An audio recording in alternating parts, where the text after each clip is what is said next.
Hello friends, welcome to my channel sociology classes. तो आज के इस वीडियो में सोशोलॉजी का इंपॉर्टेंट टॉपिक परास्थिति को डिस्कस करेंगे। काफ़ी इंपॉर्टेंट है, क्वेश्चंस यहाँ से पूछे जाते हैं। तो ये वीडियो सभी एग्जाम के लिए यूजफुल रहने वाला, आपका चाहे PGT, TGT, assistant professor, UGC net, JRF या सोशोलॉजी के अदर जो एग्जाम होते हैं। तो ब्रीफ में देखेंगे हम इसमें क्या डिस्कस करेंगे। तो हम परास्थिति का अर्थ देखेंगे, इसकी परिभाषाएँ देखेंगे, इसकी विशेषताएँ देखेंगे और परास्थिति के प्रकार काफ़ी इंपॉर्टेंट है।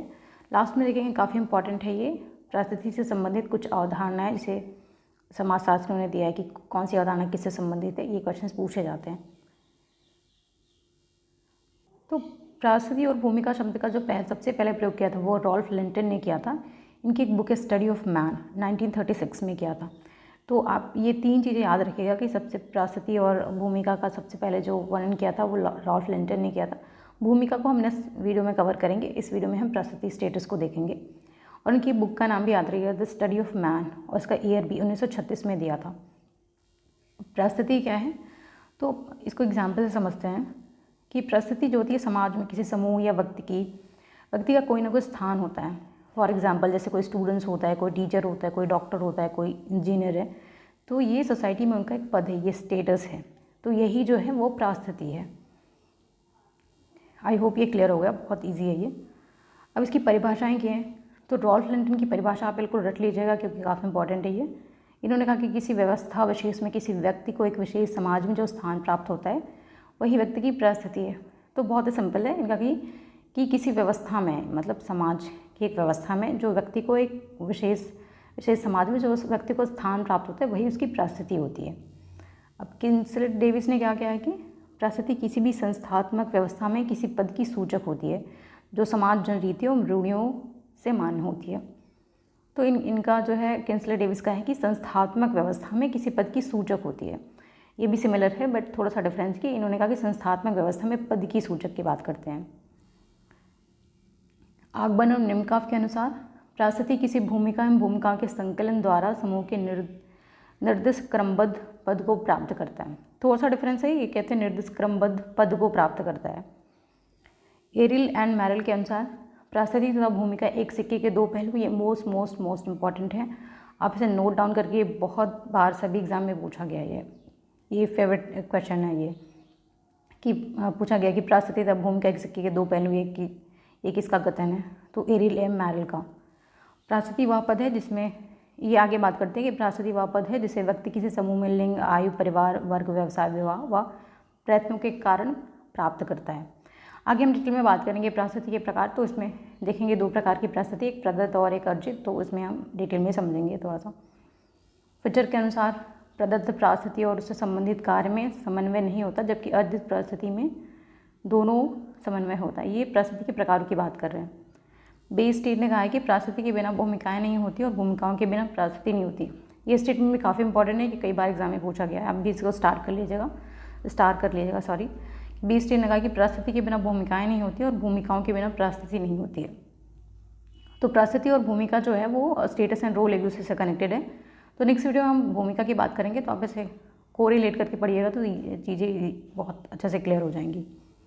रॉल्फ लिंटन कहते हैं कि प्रत्येक परिस्थिति एक विशेष प्रकार की भूमिका से संबंधित होती है।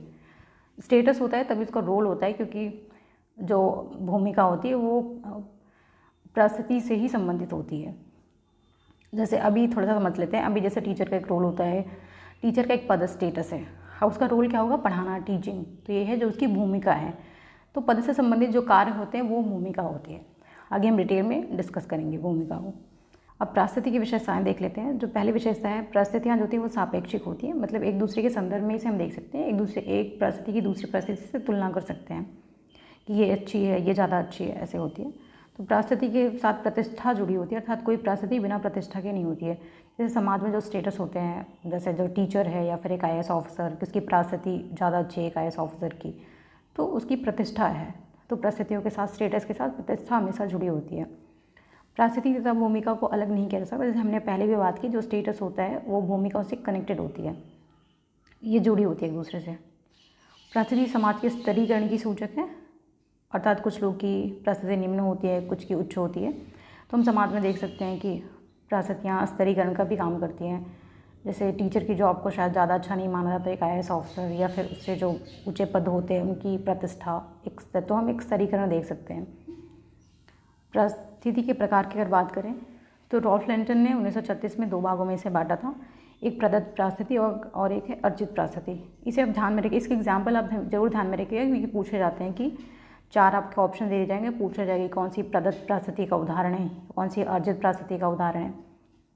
तो बात करते हैं पहले जो प्रदत्त परिस्थिति ये है क्या है, बात करते हैं। जो प्रदत्त परिस्थिति होती है ये व्यक्ति को जन्म से ही प्राप्त होती है, इसके लिए इसको बहुत एफर्ट्स नहीं करने पड़ते हैं। जैसे उसका जेंडर हो गया, जैसे उसका जो एज होगी, नातेदारी जो होती है, शारीरिक विशेषताएँ होती हैं जिसपे हम ज़्यादा कुछ नहीं कर सकते, जो हमें मिलती है, जन्म से ही प्राप्त होती है, तो प्रदत्त हो गई, मतलब दी हुई पहले से ही। अर्जित, इसके एग्जाम्पल आप याद रखिएगा, जैसे प्रदत्त परिस्थिति के एग्जाम्पल हैं जेंडर, एज, नातेदारी, जन्म, शारीरिक विशेषताएँ या फिर जीवित प्रजाति। अर्जित परिस्थिति जो है वो है ये व्यक्ति अपनी योग्यता के आधार पर प्राप्त करता है, जैसे शिक्षा होगी, व्यवसाय, राजनीतिक सत्ता, विवाह, उपलब्धियाँ, संस्कृति या बाकी सांस्कृतिक विशेषताओं में बाकी वो जो चीज़ें लेते हैं। इसको एग्जाम्पल से समझते हैं, जैसे अर्जित परिस्थिति, जैसे कि पढ़ के वो अच्छे पद प्राप्त करता है, टीचर बन जाता है, प्रोफेसर बन जाता है या फिर IAS ऑफिसर, तो ये अर्जित परिस्थिति होती है जिसे व्यक्ति अपनी योग्यता के आधार पर प्राप्त करता है। अब मोस्ट इंपॉर्टेंट जो पार्ट हम देखेंगे वो है परिस्थिति से संबंधित कुछ प्रमुख अवधारणाएं। ये एग्जाम में पूछा जाता है सिंगल फॉर्म में या फिर आपको मैचिंग के फॉर्म में पूछ लिया जाएगी, कौन सी कंसेप्ट जो है वो किसने दिया था।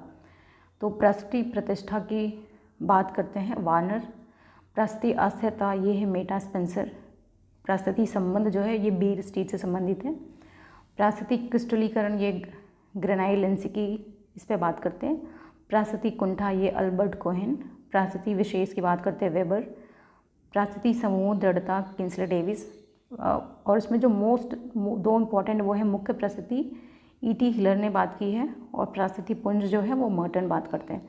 तो बाकी चीज़ें आप याद रखिए नहीं, बस लास्ट में जो मुख्य परिस्थिति ये E.T. हिलर से संबंधित है और परिस्थिति पुंज जो है वो मर्टन से संबंधित है, क्योंकि एग्जाम में बहुत बार रिपीट किया गया। तो आई होप ये आपको क्लियर हो गया। मोस्ट इंपॉर्टेंट चीज़ें जो एग्जाम में पूछी जाती हैं ये मैंने कवर की हैं, और बाकी जो क्वेरीज है आप मुझे कमेंट सेक्शन में बता सकते हैं। उसका PDF मैंने अपने टेलीग्राम चैनल पर शेयर कर दिया, वहाँ से इसे डाउनलोड कर सकते हैं। वीडियो पसंद आए तो वीडियो को लाइक और चैनल को सब्सक्राइब कर लीजिए।